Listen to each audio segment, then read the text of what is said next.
welcome to the TriEssence martial art channel. Another episode of Kung Fu Debunked, where we basically debunk misconceptions and bad practices in Chinese martial arts. So whenever we, me or anyone else criticize these woo-woo fake Taichi masters with chi power, the followers will always make the argument that they don't have to prove anything because they're not teaching people how to fight, it's for health reasons.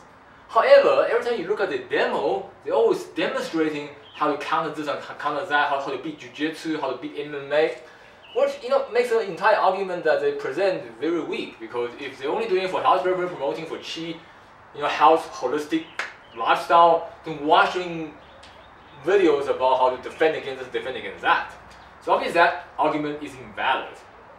And I came across this video where one of the most well-known Wu Taichi master, Adam Misner, is trying to show people how to defend against the MMA-style single-leg takedown. And it is horrible. So today we'll talk about why it's horrible, what is wrong, and etc. So you can first get an understanding on how these bad Chinese martial art teachers teaches incorrect self-defense techniques that doesn't actually work in a real context. So, to begin with, let's watch a little clip of Adam Misner's video. So we're going to shoot in, I'd shift back, turn my body as he's still coming in, touch the head, and just follow far towards the ground. Alright, so the biggest issue with this solution to a single leg takedown is the fact that he already knows the student is going for a single leg takedown. Okay? So the guy is standing like this, and so he knows I'm gonna go for that leg, okay? Which is why the moment the student go for that leg, he takes it to the back. So he's like this, and he takes the tail and he pushes the guy down. Right? So he saw something like this. But everyone hasn't actually watched the video, so you can't really imitate it. So let's just switch around, right? Yeah. So assuming I'm here and he's going for this leg, and when he does that, I'm just gonna do that. I'm gonna push, and he's gonna fall.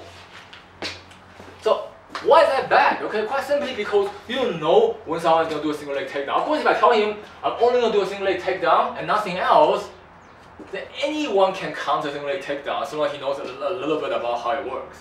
Because you don't have to worry about anything else. Okay, so if that is the benchmark for countering any move, then every move is counterable with ease. The real challenge in any fight is that you don't know what opponent is going to do.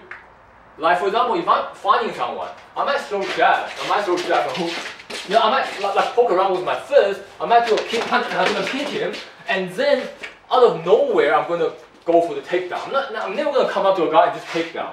So he's had to worry about a lot of stuff. He's gonna worry about punches to the face, he's gonna worry about kicks, he's gonna worry about kicks to the head, he's gonna worry about, I'm gonna punch, I'm gonna try to clinch him.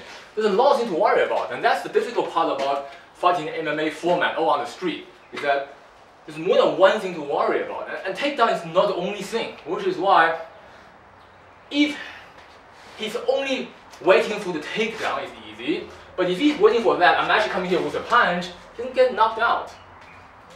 And which is why it doesn't work, because you have to be pre-given the fact that you're expecting a takedown to happen.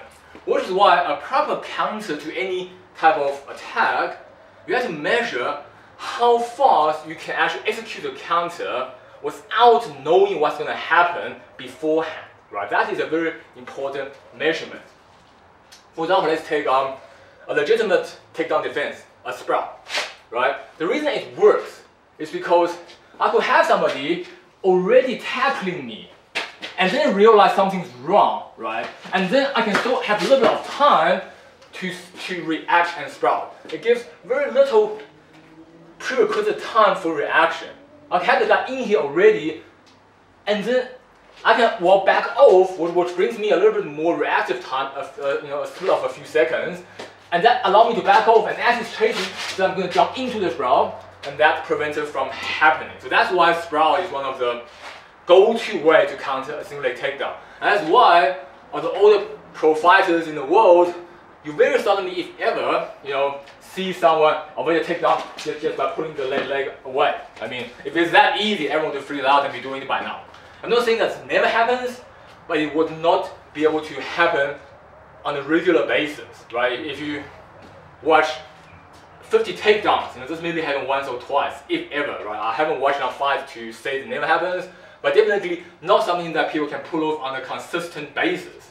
Simply because there's not enough reaction time. We have to deal with punch to your face, kick to your leg, kick to your head, and all kind of other things besides a single leg takedown.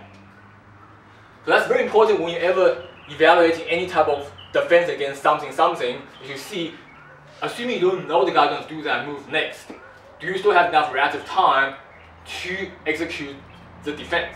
If you don't, then that counter is invalid. And this is why in this case, at the Mesner's solution of a repulsed monkey, hiding the leg and then pushing the guy to the ground, it will never work.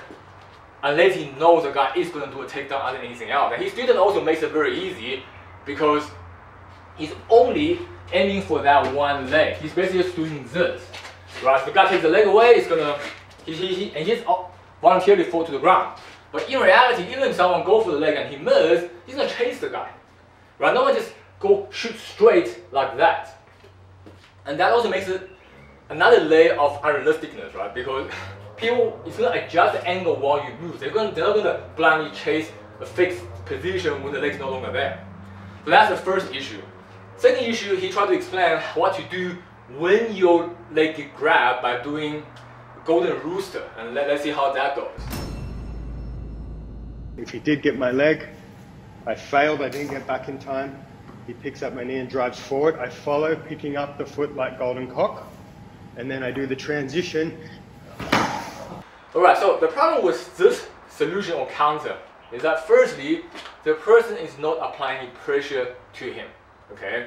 Assuming that someone grabs my leg, right, single leg, and just stays like this. And firstly, this is a very bad position, right? No one actually do a single leg takedown in this position because it's just like no one pick up something heavy like this. Because it's bad for your waist, it's bad for your spine. Your body is not designed to pick things up like this.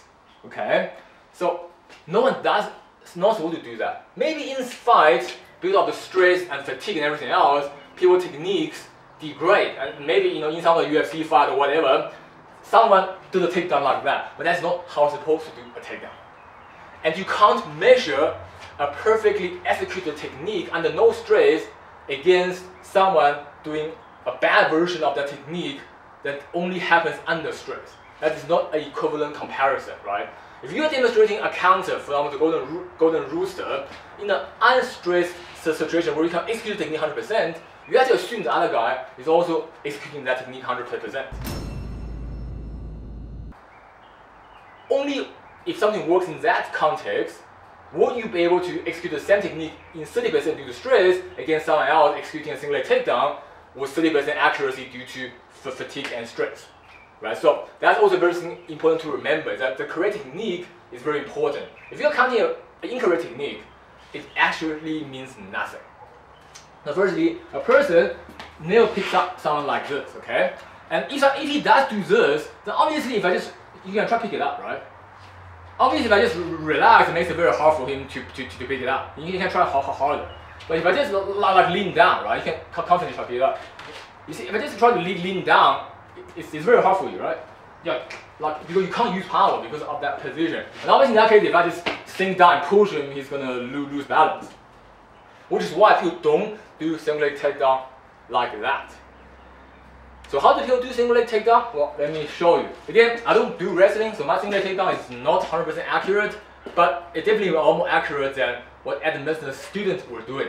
So when you're doing a single leg takedown, right, you first change levels, and then you actually shoot to the side. You don't do a single takedown like this. This is not how you do it. You actually shoot to the side, and as you shoot to the side, you pivot, and you actually catch the leg like this. And you see, when I'm shooting to the side, my body is actually up, so my legs are down. I don't want the knee on the ground because it's dirty, but you kind of drag your knee across. You drag your knee across, but your body is here. It's not this. Like this, if he pushes me, it's hard for him to get up. But if I shoot in like this, you see, he can't really push me. And when he does that, I'm going to turn to the side and I pick up this way. You see, at this angle, if you lean against me, it's also very hard because I'm at a natural incline. If I'm like this, you can lean on me and I'll fall apart. So if I do it like this, okay, and then from here, the important thing is I'm going to drive him that way with my body. So I'm going to continue pushing until he trips. That's how to actually do a single leg takedown. And even in that situation, if he tries to turn, it's going to be hard because I'm locking his arm in there. You see? And if that happens, I don't think he can simply just relax on his chest, sink his leg, and then go down like that. I mean, maybe he can, but he never demonstrated that, and therefore, at least at the moment, I don't believe he can, right? Unless he demonstrates that, but obviously I have to do it on someone that is not compliant and not his student, someone that actually try to prove him wrong, right? It doesn't mean anything to do to his student, but that's beside the point. In this video's point is that you have to do the technique correctly, okay? So that's the first thing. His body can't lean like that. And second thing, like I just showed, doesn't drive into a guy. Obviously, if he just grabs my leg, but doesn't drive into me, give me all the time to relax and think, and don't let him pick it up. But if he tries to drive into me, that creates another vector I have to compete, which means I have to try to balance my body. That makes it harder to sink downwards, okay? And that's the second thing that the student doesn't do. And obviously the third thing is, when he did try to do a bit of driving forward, he's not following at the listener's center of weight. I failed. He drives forward and picks up my knee. There's the first golden cock. I step back and arm down. He's basically grabbing this leg and going off that way while he was turning this way. So obviously he can then again sink his weight and then push him down. Even if I do a bad single leg takedown where I didn't go to the side, I'm still going to try to find his weight. If he turns, I'm going to turn towards him. I'm not going to keep going straight there and then let him push me down. That just shows that his student is just being a mindless puppet that's just doing a thing that's unchangeable in order for his master and teacher to look good.